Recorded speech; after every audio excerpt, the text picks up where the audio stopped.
walipinga taifa langu likiwa linatoka katika nchi ya Misri. Na kwa hivi tangazo hilo Mfalme Sauli vile vile akalipuuza.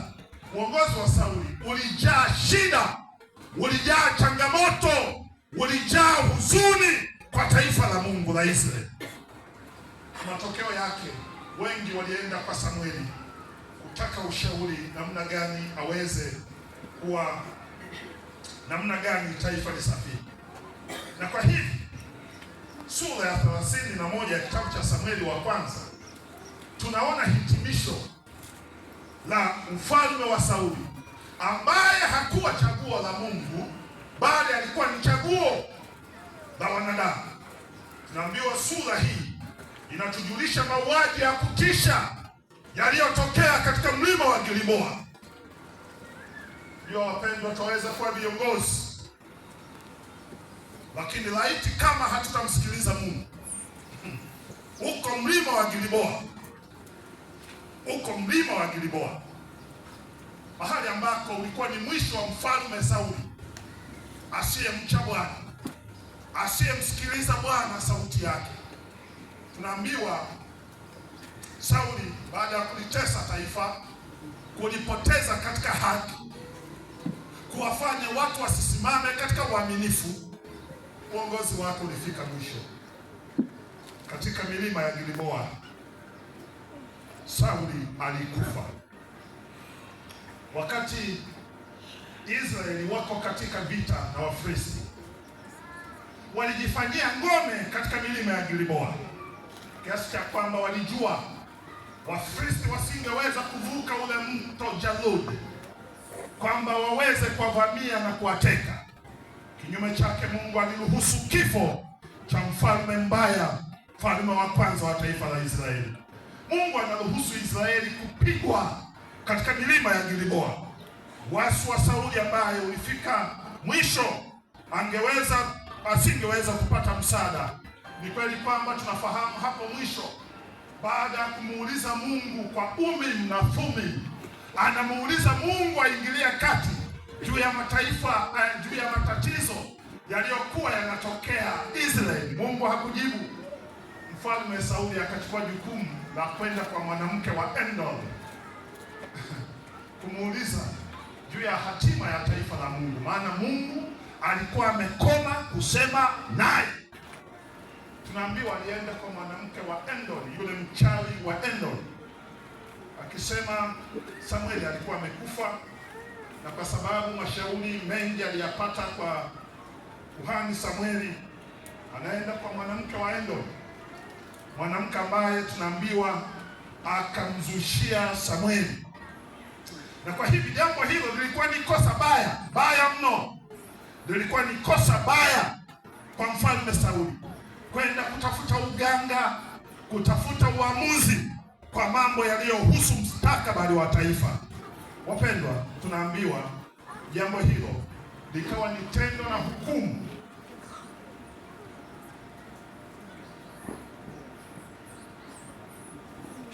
Karibuni viongozi wetu.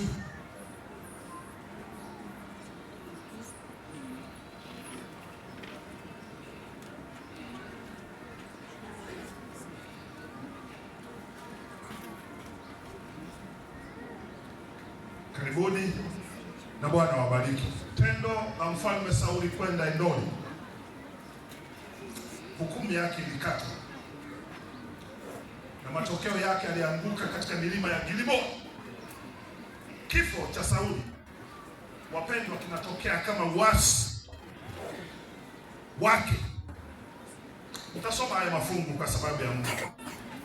Kimsingi uasi wake unatajwa pengine katika maeneo mawili, na Mungu akaamua kumkataa.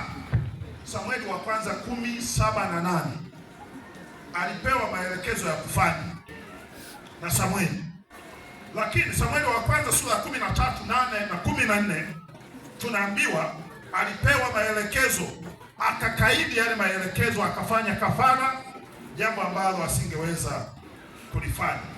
Lakini Samueli wa kwanza sura ya 15 akaambiwa nenda Amalek, hakufanya hivyo. Matendo hayo yakamfanya Bwana mkatae, na hukumu yake ikakatwa kwa kifo cha mfalme huyu asiyemcha Bwana, asiyemtii Bwana. Hukumu yake ikakatwa katika milima ya Gilboa, alipoanguka yeye na watoto wake wote. Liko swali, wakati nafuatilia kisa hiki nikajiuliza, hivi Mungu anaweza kufanyaje akasababisha kifo chake, akasababisha na kifo cha watoto wake?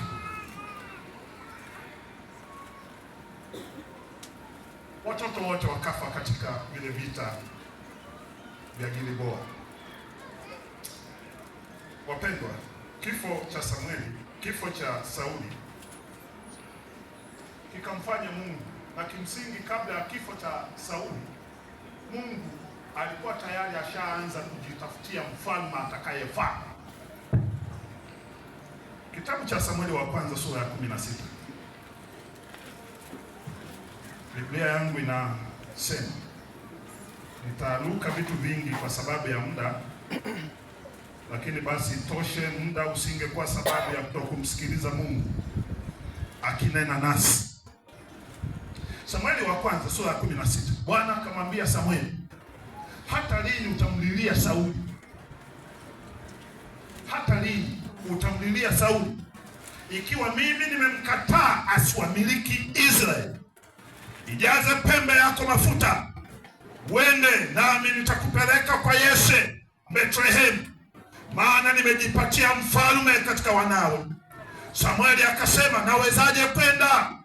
Sauli akipata habari ataniua.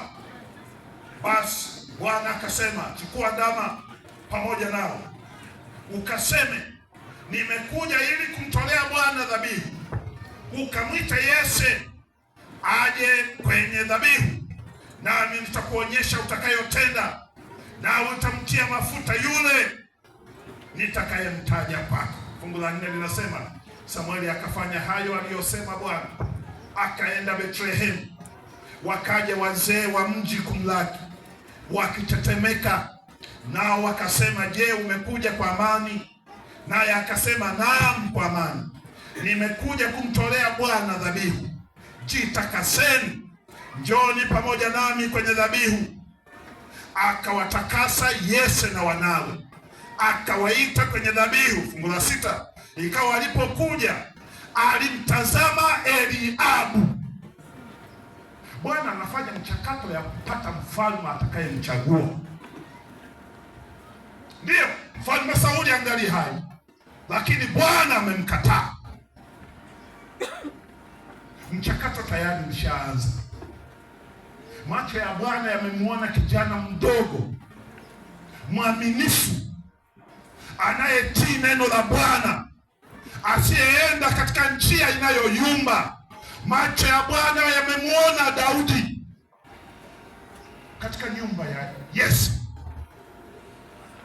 kijana mdogo mwaminifu kwa Mungu, asiyeyumba kwa msimamo wake juu ya Mungu. Macho ya Bwana yamemwona Daudi. Macho ya Samueli anapofika kwa Yese, haraka kwa sifa bainifu ambazo kwazo Israeli walizitaka ili awe mfalme, macho ya Samueli yamemwona Eliabu, kijana mkubwa, pande la mtu. Macho ya Samueli yanasema, hakika huyu ndiye Bwana amemchagua. Hebu sikia haya mafungu. Ikawa walipokuja watoto wote wa mzee Yese, walipokuja alimtazama Eliabu, akasema, yakini kwa lile aliloniambia Bwana, huyu ndiye amemchagua badala ya mfalme Sauli. Anasema, ikawa walipokuja alimtazama Eliabu, akasema, yakini masihi wa Bwana yupo hapa mbele zake. Fungu la 7 linasema, lakini Bwana akamwambia Samueli, usimtazama uso wake wala urefu wa kimo chake, kwa maana mimi nimemkataa. Eliabu alikuwa ni kijana wa kwanza wa mzee Yese, na mila za Kiyahudi asingeweza kuchaguliwa mtoto mdogo zaidi ya mkubwa hajachaguliwa. Na kwa hivi macho ya Samueli aliyetumwa kwenda kumpaka mafuta atakayeshika nafasi ya mfalme mshenzi, mfalme Sauli. Macho ya Samueli anapotazama katika macho ya nyama ya kibinadamu, anamuona Eliabu ndiye amechaguliwa. Bwana anakataa, lakini anaendelea, anasema Bwana haangalii kama binadamu angaliavyo, maana wanadamu huitazama sura ya nje, bali Bwana hutazama nini? Moyo. Hivi Bwana anapoutazama moyo wako katika changizo tulilo nalo hapa mbele, anaona nini? Anapotazama moyo wako ukiwa umekaa, anaona nini? Kwamba utamtolea na utafungua hazina zako kwa heshima yake, kwa matendo makuu anayotenda katika maisha yako, kwamba leo utaenda kufungua hazina zako, kwamba leo utainuka, utamjengea Bwana wa utukufu. Anapotazama moyo wangu katika ibada hii, anatazama na anaona nini? Anamwambia Samueli, Eliabu nimemkataa. Samueli anaendelea, anasema ndipo Yese akamwita Abinadabu kijana wake aliyefuata, akampitisha mbele ya Samueli, naye akasema Bwana hakumchagua huyu pia. Amekataliwa wa kwanza, lakini wa pili pia Bwana amemkataa. Abinadabu amemkataa, akampitisha mbele ya Samueli, naye akasema hakumchagua huyu. Fungu la 9, ndipo Yese akampitisha Shama. Nisikie kwa uzuri, akampitisha Shama, naye akasema wala Bwana hakumchagua huyu. Yeye akawapitisha wanawe 7 mbele ya Samueli. Samueli akamwambia Yese, Bwana hakuwachagua hawa 7, watoto 7 wa mzee Yese. Fungu la 11 yangu na yako inasema, kisha Samueli akamwambia Yese, watoto wako wote wako hapa?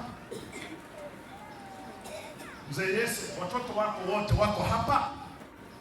Naye akasema, amesalia mdogo wao, na tazama na wachunga kondoo. Basi Samueli akamwambia Yese, tuma watu wamlete, kwa sababu hatutaketi hata atakapokuja huku kijana mdogo. Iwezekaneje Mungu achague kijana mdogo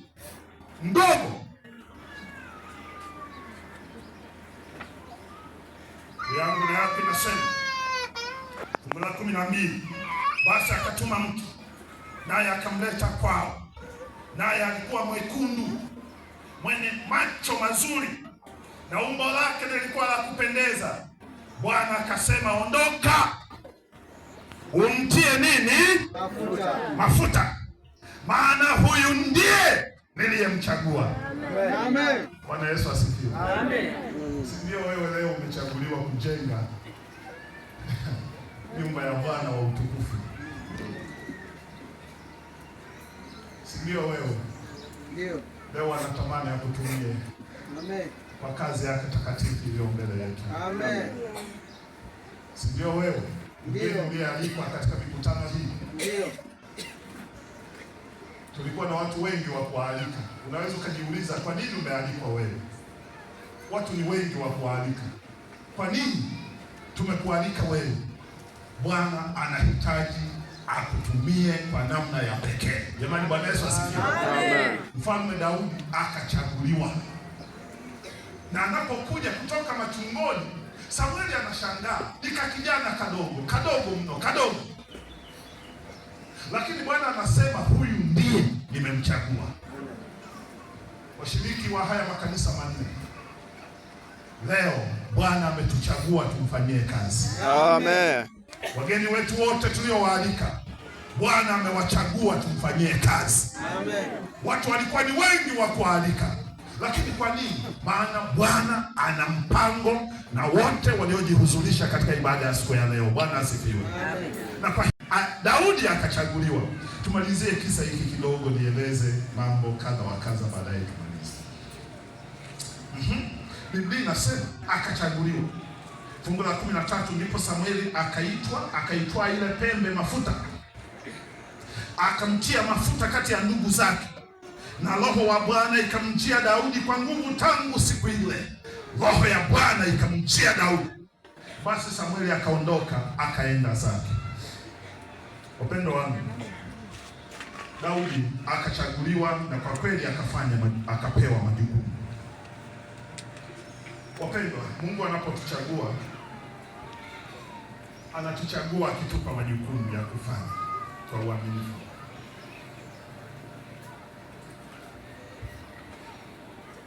Lakini tusipofanya majukumu ambayo Mungu ametupatia, Mungu hutukataa. Mfalme Sauli alikataliwa, na wengine wengi katika visa vya Biblia walikataliwa.